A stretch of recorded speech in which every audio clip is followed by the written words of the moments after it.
Some people maybe think, oh my God, you have genes for inflammation. I have genes for inflammation. My genes screwed up. My genes are bad. Not true. People not only inherit their genes, they inherit the lifestyle and environment in their developmental stages that their ancestry also inhabit. That is the biggest takeaway of understanding the intersection between genes, lifestyle, and disease, is it's the mismatch. We're going to talk about genetics today. And I was excited to hear some of your content and the way you're using them because I'm a person who's been in a number of doctor offices on my own health journey. And things get blamed on genetics a lot. So I had that experience and kind of bought into it. I was like, oh, okay, yeah, it's just, in my family. I even bought into it when it wasn't in my family. I had like allergies out of nowhere that were getting increasingly more severe. The doctor's like, yeah, it's genetics. I'm like, well, not one person in my family has this. So because of that, I got a little bit like we do, you go from one polarity to the other. And I was like, these are just used to kind of disempower people. A beef I have a little bit with conventional healthcare. But when I heard you talk and the way you use it, you really do look into the genetics, but you also then show people what they can do to improve the expression of those genes, which is what epigenetics are. So I loved that use of, because there is truth to it. We all do have unique genes, and those do translate into things in our body and our life and our health. But so I'm really excited to talk about how to use those powerful tools and information, but in a way at the end of the day, a person who's just an average person isn't like in $100,000 longevity clinic or something like that. The more I look into it, I use it with my clients. It's like 80-20, like a lot. You don't have to go to that level unless you're getting the last 1%. But there's a huge amount we can do before that's even makes sense to do. So to start out, can you just share a bit what your view is on the genes, genetics, and how that translates to impacting a person's health? And then we'll get into all the details about how you interpret it and use it to advise your patients. You brought up kind of the main issue is the perception that the overshoot that genes are not only important but like determinative, and like they are the most important thing, and that they're the ultimate medical scapegoat, that you have because you have bad genes, therefore everything. And it's a form of um, it, I call it medical gaslighting. It's a form of learned helplessness and I have worked with like the four horsemen of the medical apocalypse. You got bad germs, bad genes, bad luck, bad age. Those are the four things that are blamed on for whatever you've got going on, therefore stripping out the agency of the person who's struggling and putting it into the hands of whether of whoever the you know medical professional is before you. And there are certainly realities, like age is a factor, just like genes are a factor, and there is kind of an inevitability of uh, what age means. But age really means not time; it's use and abuse, and overuse and underuse over time. That is really the issue around age. I'll give you a very direct. I know we're talking about genes, but the thing on age is useful as a kind of a corollary. I had a patient once when I had physical practice back when I lived in New Zealand. I had a patient come to me that this is probably like 2000 and this is probably 2012, 2011. Gentleman is he's either 27 or 29. I can't remember, but he's under 30. And he said, "Doc, my right shoulder is really bothering me. I think it's age." And I said, "Dude, you're 29." And he said, "Yeah, I know. Like my shoulder is bothering me. I think it's age." And I said again, "Dude, you're 29." And he's like, "Yeah, I know. I'm getting older." And I said, I just closed my eyes and I like did this and I said, "Question: how much older is your right shoulder compared to your left shoulder?" And he said, I said, "Exactly. So is it age or is it use and abuse over time?" And I said, let me guess, you are right-handed and you do a lot of physical labor, mostly with your right arm and shoulder. Yes. He's like, yeah. Like, okay, then. So that illustrates the point. The right shoulder was not older than the left shoulder. It was use and abuse over time. So with genes, um, the what happens in medical genetics is that it's the equivalent of it's taken on the equivalent philosophy of germ theory. That it's like germ theory is one germ causes one disease, like it's a direct linear relationship. In medical genetics, they've adopted that same philosophy that it's one gene causes one disease.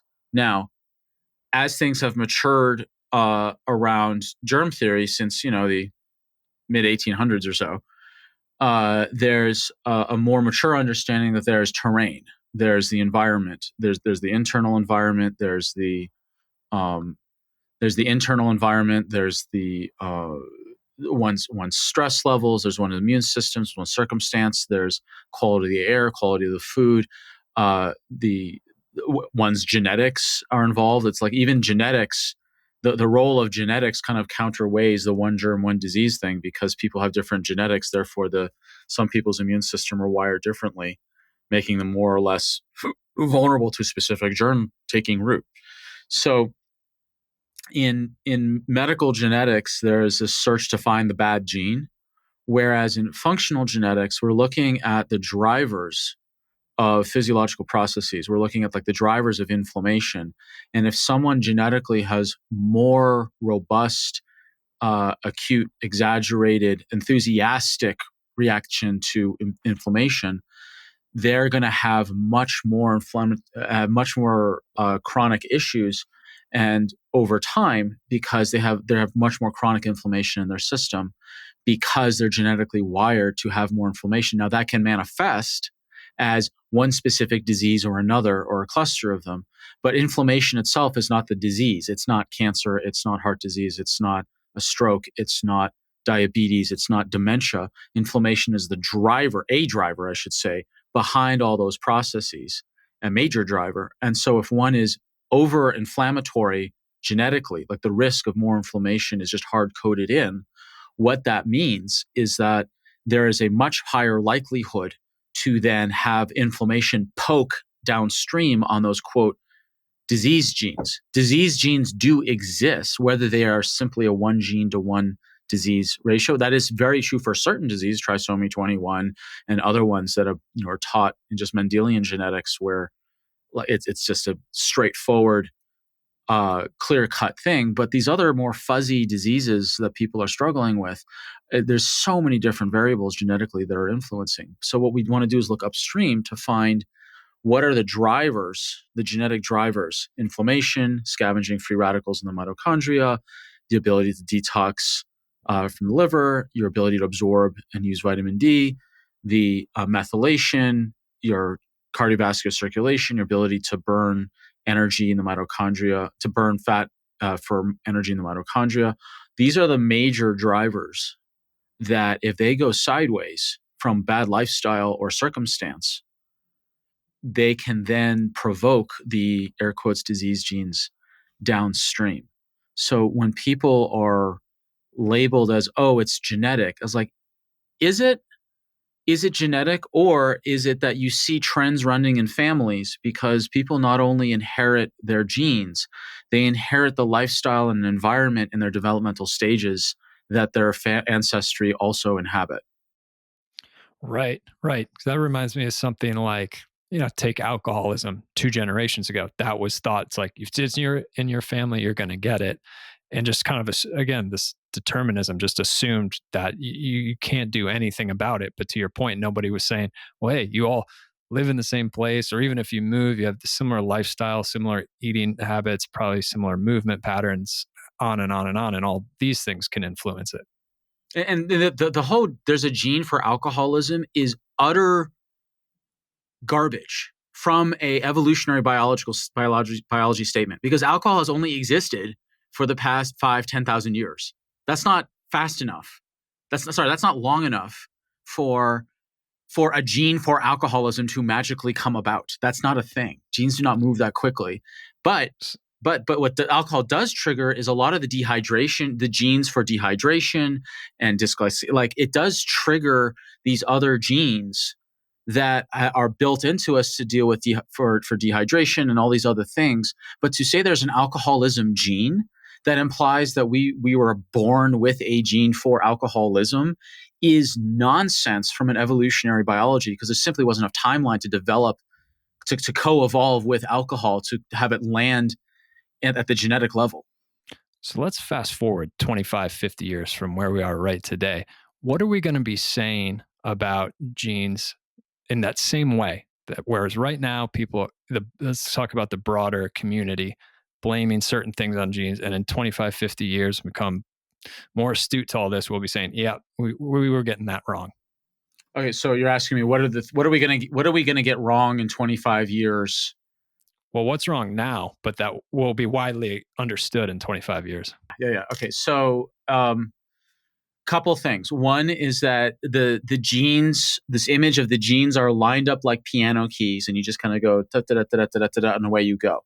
That is not how genes are bound up. That's not how genes express. The way that people should visualize a gene is that it's a very complex um, uh, bird's nest. For lack of a better term, it's a bird's nest with all these little like winding spool. Like your genes are a very complicated thread wound around multiple complicated interplaying spools that all like interplay around each other. And when you have a transcription factor, something that goes into the nucleus to like access a gene, and the way to think about a gene is that a gene is a recipe in it's a recipe that's hidden in this library. The library is called the nucleus. The library is kind of quarantined off. It's got its own separate nuclear membrane. It's like there's the outer membrane of the cell, but the nucleus has its own separate membrane. It's this shielded thing, so sharp objects and vandals like viruses don't go in and like poke around with the recipes. So you've got these things, messengers that go in to tell the DNA you've got these transcription factors that go in to open up a part of the library and pull out a book and open a page, and there's the recipe, and then you transcribe, you photocopy that recipe with these transcription factors, and that you create the recipes, you create proteins that are strung together and then are sent out of the library, and then all sorts of other changes happen out there, and then the protein either stays in the cell or it's spit out of the cell to go do something else with other cells in the body. So it's a bird's nest. It's not a clean library. Even the library is a clunky analogy because it's not totally accurate. What happens is that, why by inaccurate is that when you don't just lift a book out and you open a page and you transcribe one page, that's not how it works. What happens is that you open up a section of this bird's nest and you send in the transcription factor, but all the other things that were close to that page also get transcribed. So this is where you have someone activates a gene that affects this particular protein that does this particular function, but you see also something else completely different also happens in the body. Like you have this result over here, but it's correlated also with this result over here that's completely unrelated to the organ system this thing over here was happening. It's because the other part of the gene that was also red when you got to this gene was also activated.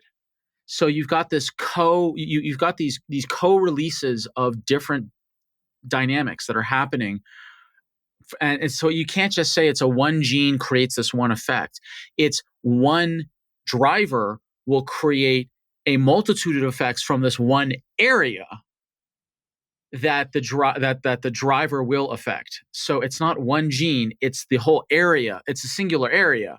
But how do we map all that area? That is really hard to model because of the three-dimensionality of how all the genes all wind and twirl and interlock with each other. So tell me where I'm right and wrong with this. Let's say the human genome finally got mapped, it was big in the press, and that was like the advancement of the future. It got mapped. And I would say the idea was more then, or what what people were told. So, hey, we're going to map it, and then we know everything about you. Basically, like Mm-hmm. the whole book, the whole library. We use every single book in the library, and if there's one part of you that needs to be changed for disease, or even you don't like your eye color, one day we'll just exchange that book for another one. Now, fast forward, that hasn't really been the case. And to use your analogy here, which I think is really great because it helped people wrap their mind around this a little bit. We got the library, but just like any library I've been around, you don't read every single book. So even though there's books in there, it doesn't mean they've been opened and I've downloaded the knowledge. Now, say I'm studying biology in college. I'm going to go to the section of the library with biology books. Maybe I'm studying biochemistry, pull that book out. But is you're saying by pulling that book out, I'm also You're pulling the other books that are on the other, like they're all clumped together. Yeah. yeah, so then I'm going to learn other aspects of it in terms of the library analogy. But for genes, it's like one gets copied, and then there's an effect of the ones that are nearby. So then the big question is, how do we know, or which books get open, which genes get selected, and then by extension, the genes that are nearby also have some expression there. Sure. So the other related, this also goes to your question around what will we look back 25 years from now and say, whoa, we got that wrong, or at least we were just beginning our infant stages. And so to connect that to this question of like how do we know, how can we target, I'm like, how are we targeting like the best genes, and how do we know we're going to get there? Is that correct? Yeah. Or even just if someone's listening to this day to day who was like, I don't understand transcription or that, but I understand the library. How do I help my body pick the right book? Yeah.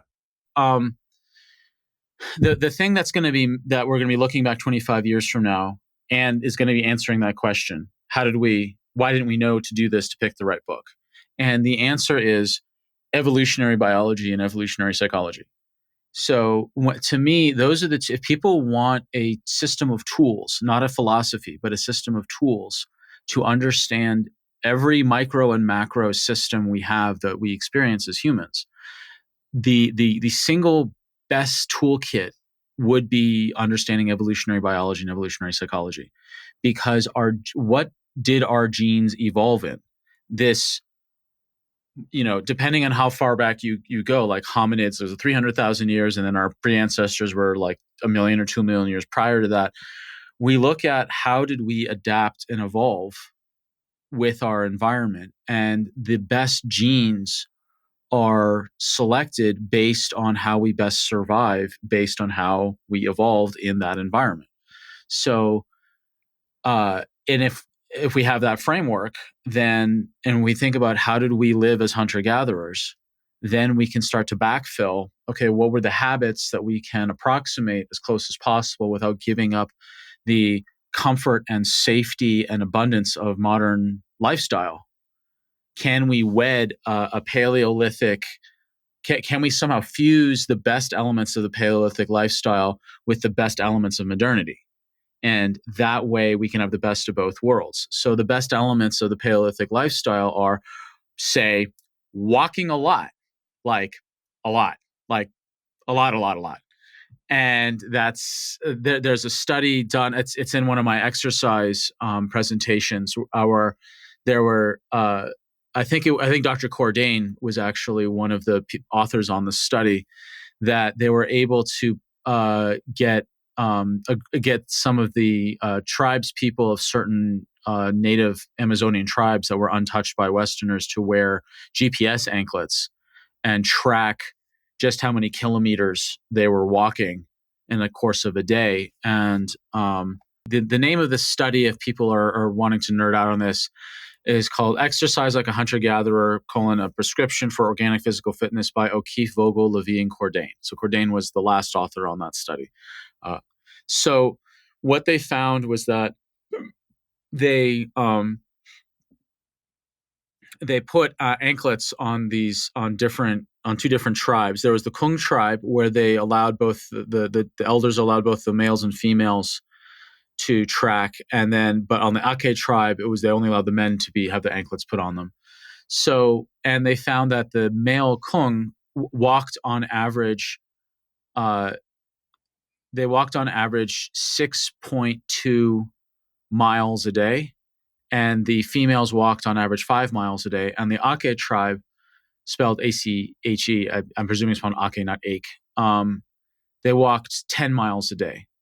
And now they put it in kilometers, so it was like 10 for the male Kung, 8 for the female Kung, and then 16 for the male Ake tribe. And then by comparison, modern females and modern males walked on average 2.4 kilometers each, which counts to 1.5 miles.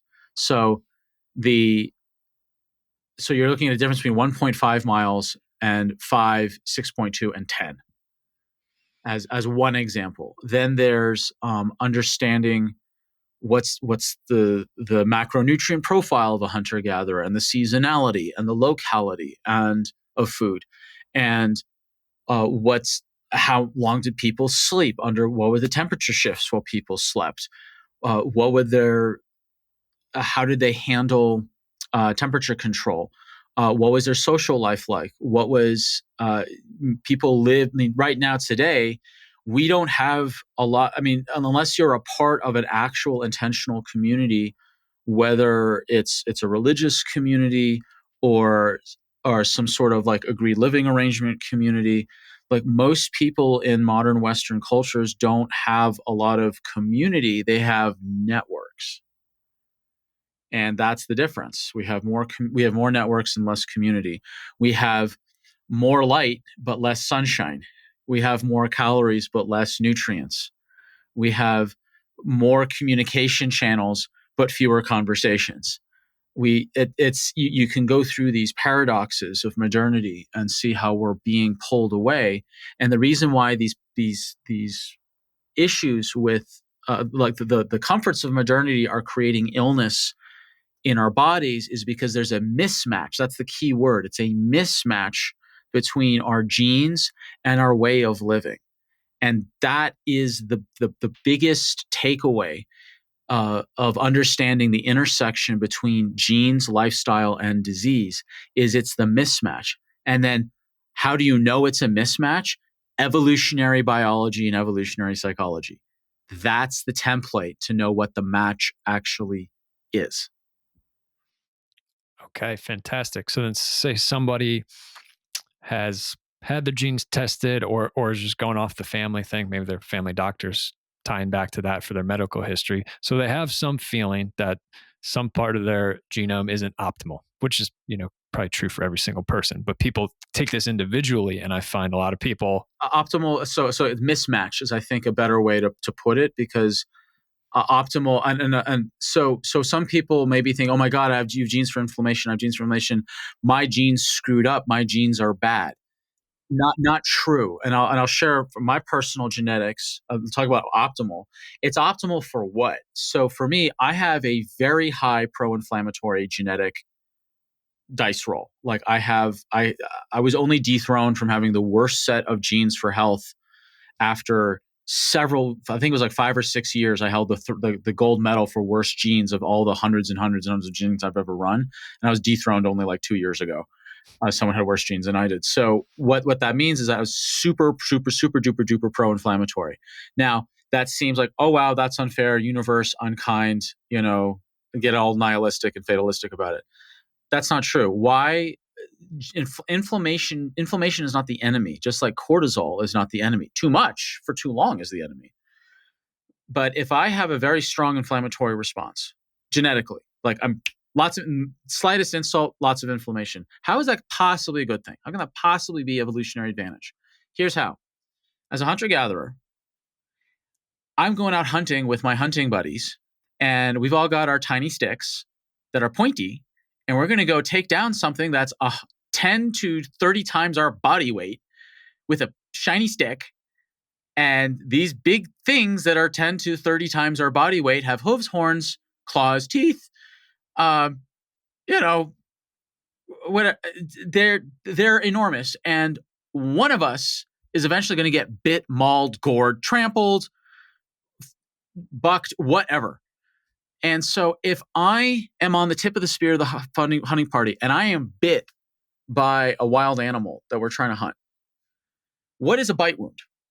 A bite wound is tissue damage plus an injection of pathogens from what was ever in their saliva, their mouth, the dirt, the fight, whatever. So it's damage plus bacteria. Those two things just got injected right into my arm. Now, if I have a robust inflammatory response, which I do, what is inflammation? We're going to flood the area with red and white blood cells to repair the damage and kill the infection. So, what inflammation means is that I will survive more likely in the short term as a hunter gatherer if I'm a hunter, at the expense, at the risk of having a chronic issue that takes me out in the long term. So, and it's evolutionary biology is about all things trade-off. It's a trade-off. So my less inflammatory prone hunting party member who gets bit the exact same way, that person is less likely to survive the exact same bite wound than I am. But if they do, they will have a longer, healthier life in the long term. So it's this trade-off. So when people say like, "Oh, I heard I had this bad gene," or potentially, I don't think there's such a thing as necessarily a bad gene. It's that there's a mismatch, or there was a developmental issue, like nutritionally, that affected the embryological development that created some kind of a permanent hardwired thing. So that would be my kind of philosophical stake in the ground about how do we judge our genes. And I think I'll go back to this word mismatch. My genes are a mismatch for a relatively non I mean, you can read Steven Pinker's work on like how we have meaningful pockets of violence in different parts of the world at any given time, but the trend of violence from 500 years ago, 200 years ago, 1,000 years ago, 10,000 years ago is way down on average. And so my body was built genetically to survive better a highly violent existence because I'm so pro-inflammatory. And now it's just a mismatch with today. Yeah. Well, I think that's a really helpful starting point rather than I'm broken because my genes say this and this is going to happen, right? Which is my summary of how it often starts. But from what you just described, it's like, well, take the whole context of how we've evolved as human beings for thousands of years. That's where we're at today.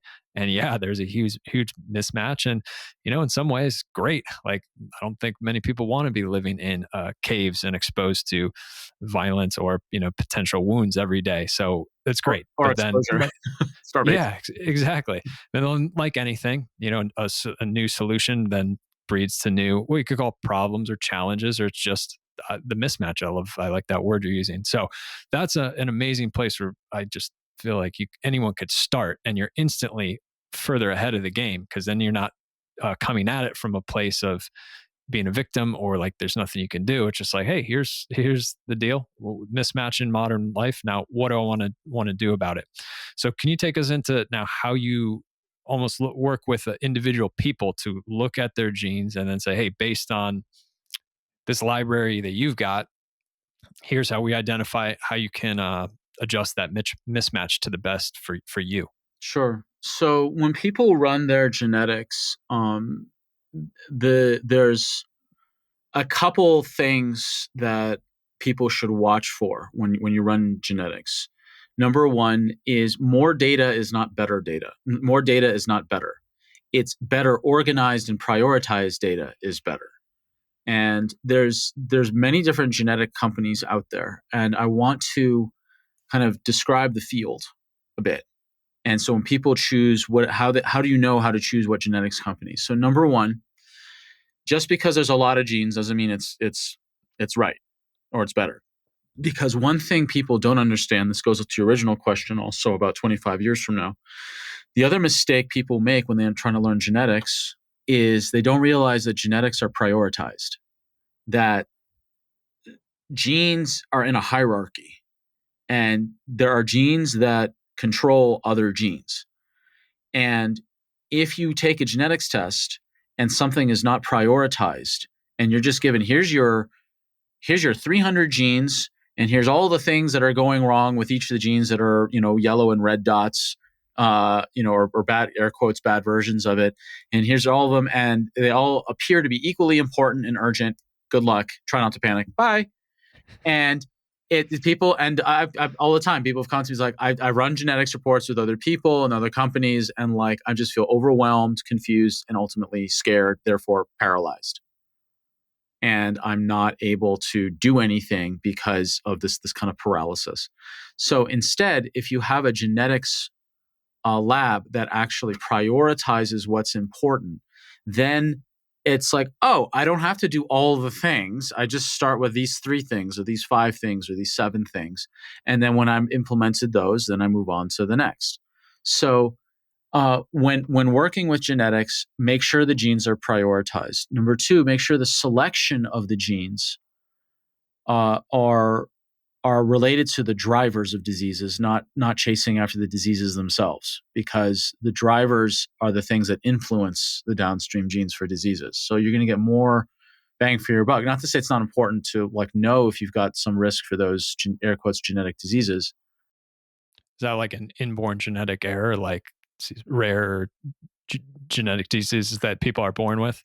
There are 2 things. One is the inborn genetic error of metabolism that people. Now, what is the solution for that, aside from if you can spike the nutritional need specific to that variant gene, but is also to live as healthy as possible vis-a-vis the Paleolithic lifestyle within the context of modernity that we talked about.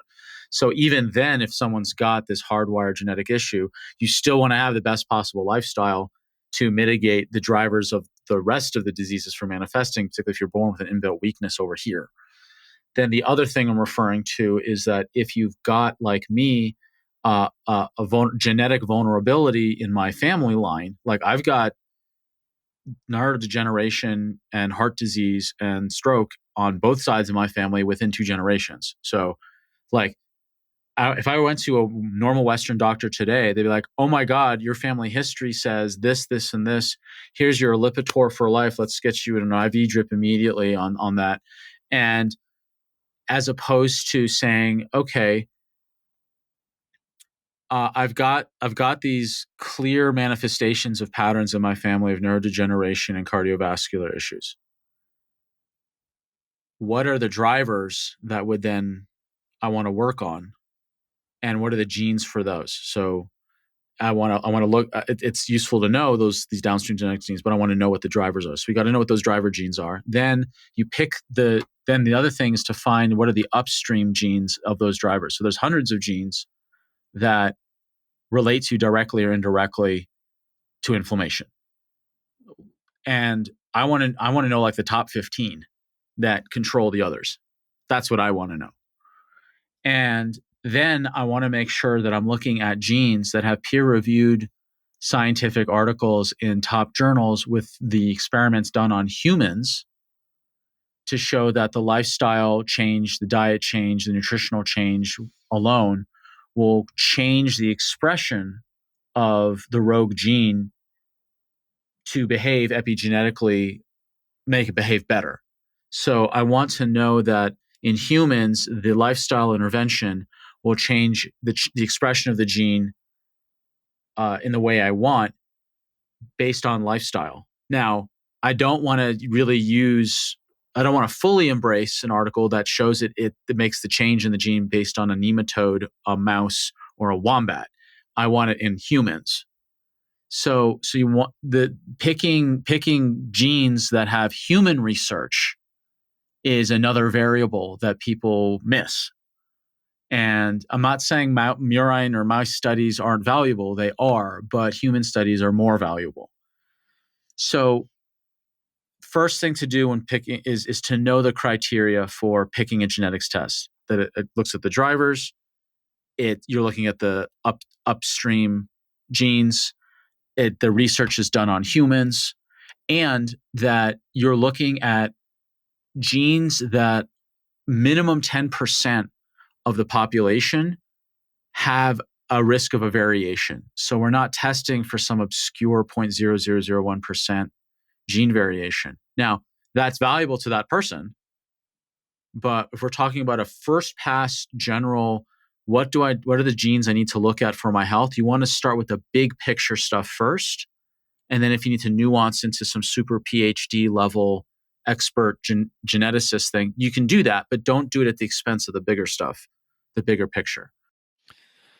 And how does this criteria you just laid out, this type of testing, I'm assuming you do it in your practice, and so people could probably go to you to do that, or I don't know if people can do it at home individually. But let's contrast that with some of the more mass market mainstream genetic tests that have been popularized recently. Nutrigenomics, Gary Brecka has become pretty big. What's the difference? I have strong thoughts. So when Gary kind of burst onto the scene, when he did that Rogan interview back in December of 23, or so late 23, I think it was December. Now, to steelman Gary's work. Number one, very articulate, very intelligent, unique window into health because he was the equivalent of a health actuarialist, if that's the right word. Like he looked at tens of thousands of insurance claims, and so he has a very unique window into health, and I respect that. I absolutely do.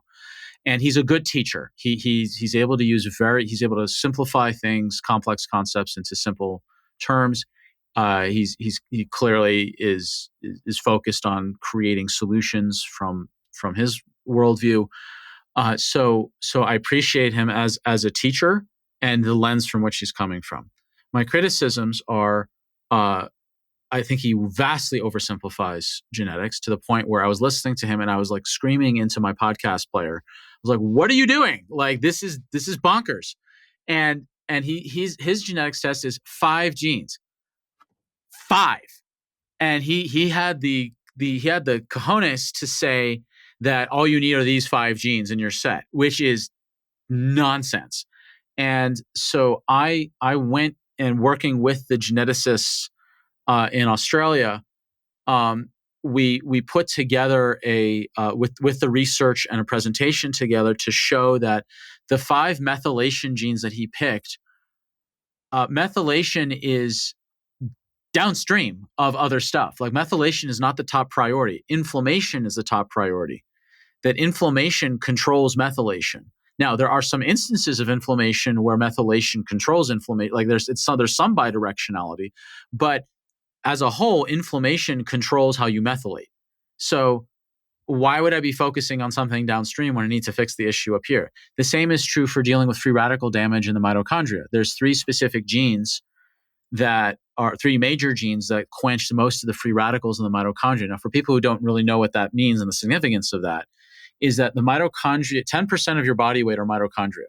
Mitochondria is our mammalian cells have made this bargain with this little bacterium that is, we will protect you, little bacterium, from everything else. We will surround you and protect you, and we will feed you in exchange for you will poot out energy for us to use. That's the deal. We feed you, you poot out energy. And the bacterium is like a little furnace, and it gets food delivered to it in the form of proteins, fats, and carbs. And when you burn something in the presence of oxygen, which is what mitochondria does, it's the whole reason we breathe, is to breathe in oxygen to then act as the as the final ingredient for when you're burning proteins, fats, and carbs in this little fire. You need oxygen to burn that fire. You create energy, but you also create sparks like a fire. You put a log on a fire, you create sparks. Sparks are bad. Sparks will light stuff on fire, like your tent, like your clothing, like your hair, whatever. Sparks are bad. So mitochondria is full of sparks, just tons of sparks. You just to give a sense, like the output of the mitochondria is ATP. That's the unit of energy. That's what's coming out of the walls, in air quotes, inside your cells. That's, you make your body's weight worth of ATP every day. That's how much you're generating. Now, have you ever thought, like, why do I not see ATP supplements? Why can't I just buy and eat ATP? Because you have to eat your whole body. It is so inefficient. You don't need to eat your body's weight worth of ATP. That's nuts. What you do is you take in the vitamins and minerals which provide the infrastructure for the enzymes to make ATP much more efficiently than just eating ATP. That's why you don't see ATP supplements. And if you do, it's a scam. Don't bother. Just don't even do it. So if you create a bunch of sparks and you're creating 95% of all free radicals are generated in the mitochondria. 95% of all the sparks are in that. So you need really, really, really powerful janitors. So these what these enzymes are: MN-SOD, manganese superoxide dismutase; GPX1, called glutathione peroxidase; CAT, which is a shorthand for catalase. These are the three janitors. MN-SOD is the chief janitor. I call him Mr. SOD. Mr. SOD is the head janitor. He is the one running around the mitochondria to put out the sparks. And if you do not do that, your factory, your electricity factory, your little precious mitochondria will burn down. And that is way more important of a priority than methylation. Because if your factory's on fire, tagging things, methylation is about like tagging stuff, and so it goes in the right direction, and you're sifting things. Like it's a big tagging system. But if your stuff's on fire, you really don't care about tags. You just need to put the fire out. So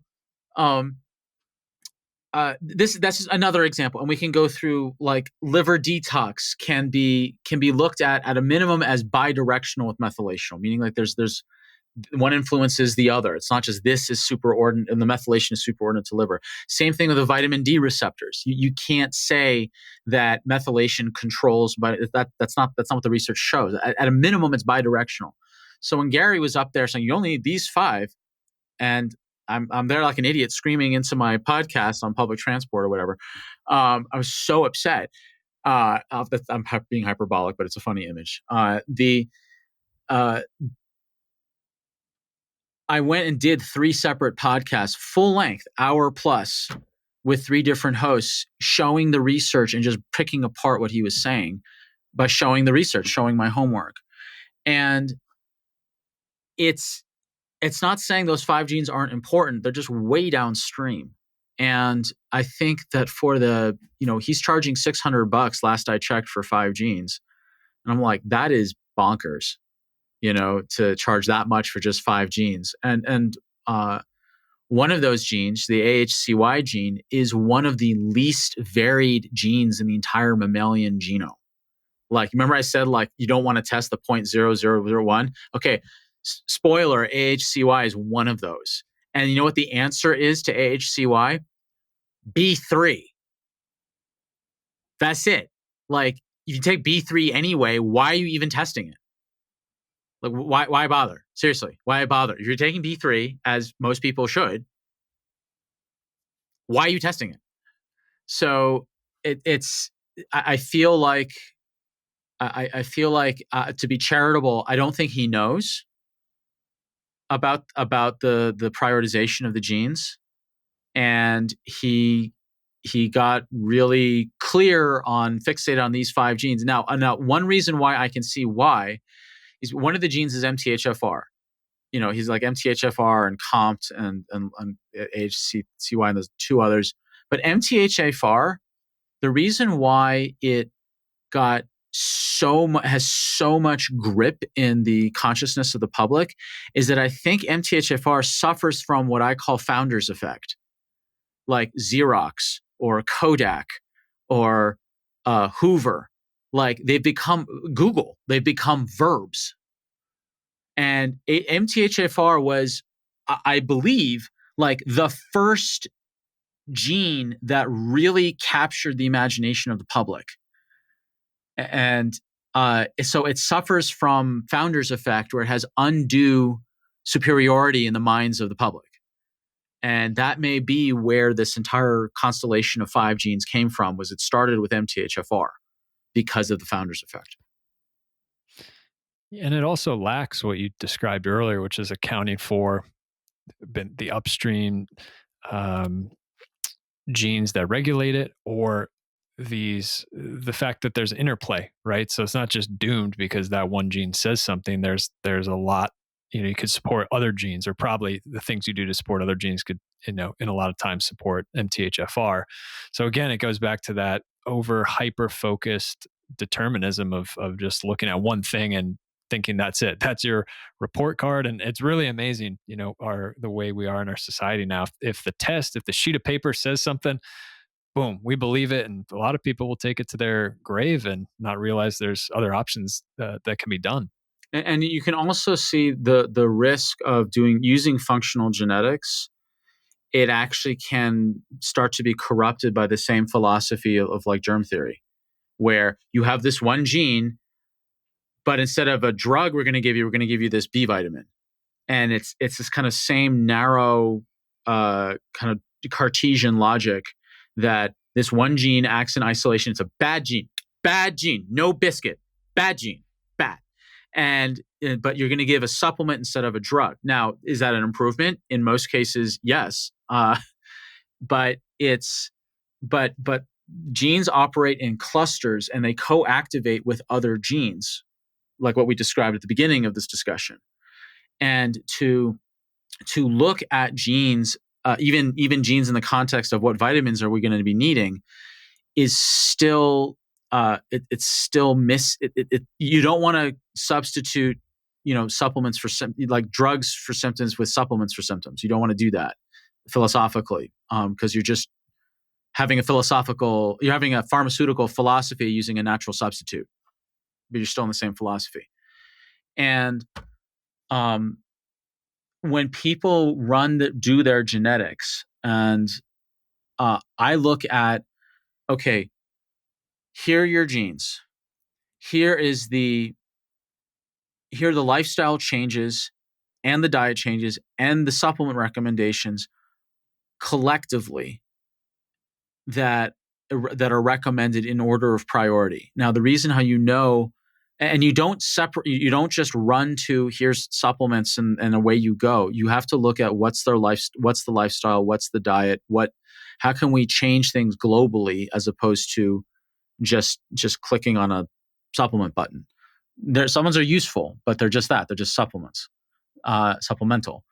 So how do you also know how to prioritize what genes? Well, number one is the drivers. So you know what genes, some genes are more important than others. Number two, if you can say I've got 15 inflammatory genes and I've got one intervention, say it's like, whatever, we'll call it fish oil or even just omega-3s, whether it's from fish oil or from fish or from pasture-fed egg yolks or whatever, just call it omega-3s.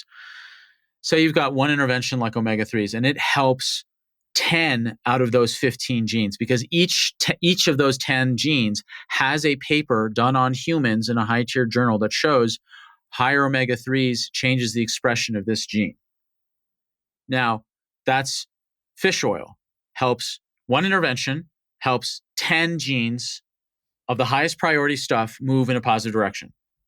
Now, that's actually true of the 15 genes I'm looking at. Then you've got another one like pignogenol, which can help 2, 3, 4. That's not nothing. But if you had to make a choice, would you pick the thing that helped 10 or the thing that helped 2 to 4? You have the thing that do 10.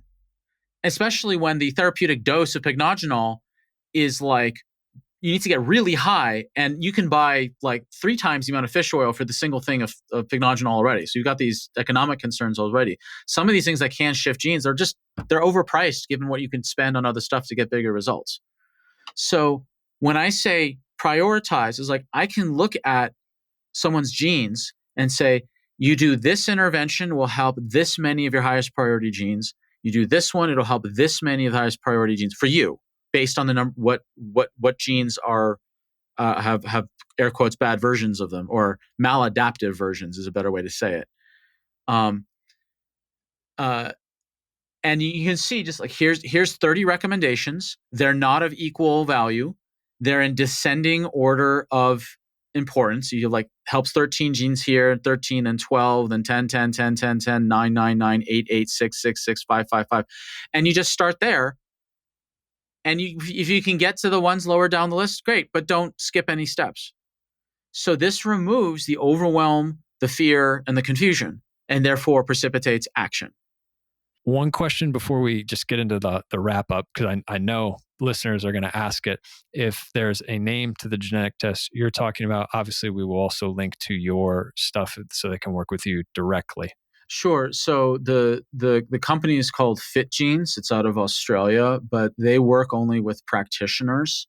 So like myself, and if people, especially like they're in the States and they go to Fit Genes and they say, oh, I want to, you have to find a practitioner. They're going to refer you back to me. So it's uh, uh, that's the name of the company. Okay, yeah. I have a couple interviews. The chief science officer, Dr. Beaver, he doesn't really give interviews, but he let me interview him. And I have interviews on my YouTube channel. If you want to, if the super nerds, that's just a compliment. If the super nerds listening to this want to hear directly from the horse's mouth, I've got an interview in 2017, interview with him in 2019 with Dr. Beaver.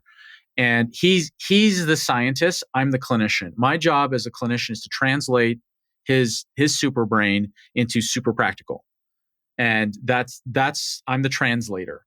And he has a fascinating history of how he developed these tests, because he's not a doctor. He's a PhD engineer, which is to his advantage. So what is an engineer? You put processes in place to create a predictable outcome every time, and you have to think from first principles, logically, start to finish, prioritized.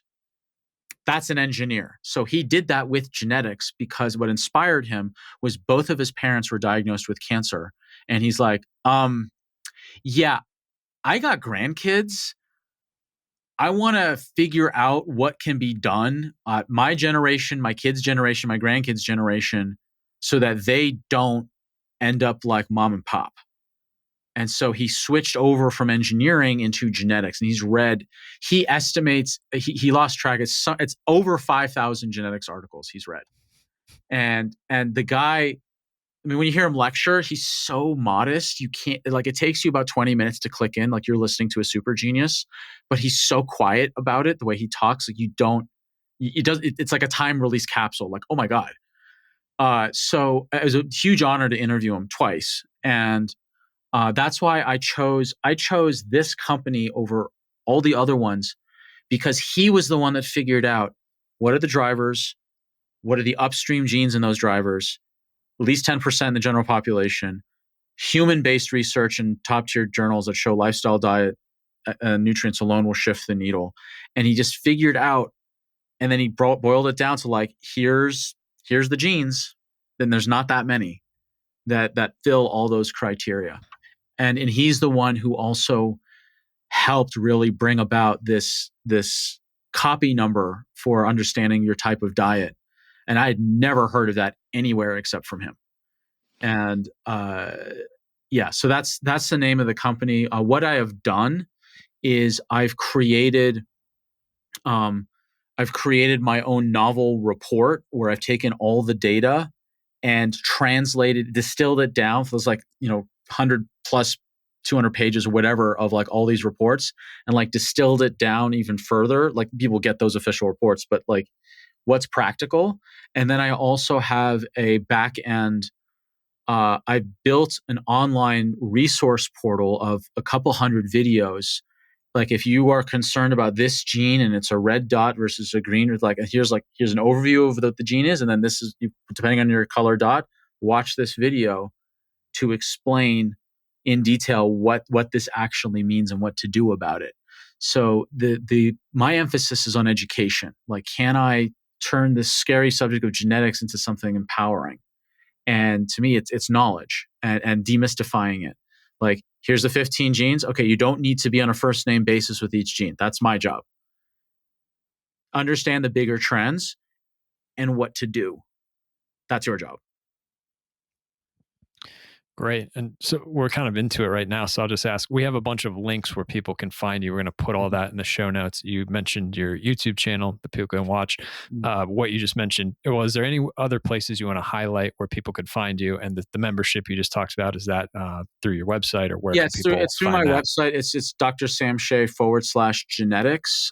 There's a couple things people should be aware about my website in general. So I focus my outreach to some specific audiences, but it doesn't mean if you're not a part of that audience, the genetics isn't for you. So you'll see on my main website, I predominantly, at the time of this recording, I'm predominantly focusing on helping parents of neurodiverse children, because I have Asperger's myself. Can you tell? And I'm also a stand-up comic where I create an hour comedy special trying to explain what Asperger's and living on the spectrum is like, because every person who's on the spectrum has their outlet to try to understand and communicate in their own way. For me, it was comedy, and so I have a special affinity, not exclusion to, but an affinity for uh, parents of neurodiverse children, because I want to help. If you help the parents, then the whole family is helped. Obviously, if you help the kids help. But if the parents are also still struggling with their lifestyle and nutrition and everything, then it can still create issues in the family. Um, and I also help. So for the genetics, if you go to drsamshay.com/genetics, there's a free downloads for people, like a mini genetics course, a mini guide for people to really understand genetics, and get more empowered in the different resources that are out there. And then if people are interested in actually doing the genetics test themselves, they can go to drsamshay.com/genetics program, and you'll see the options for the genetics test there. Dr. Sam Shay, thank you so much for coming on. Thank you, Josh. I really appreciate you taking the time to do this. Look, there's people like me who've got my own little niche, but we would be in our own little corner of the world if it weren't for people like you who have platforms to share. And like, I growing up, if I had access to this type of information, my whole life would have been different. And I really appreciate anyone like yourself who really has taken the time to share valuable information at scale that would otherwise have been just locked behind some clinic door or in some academy somewhere. So thank you, truly.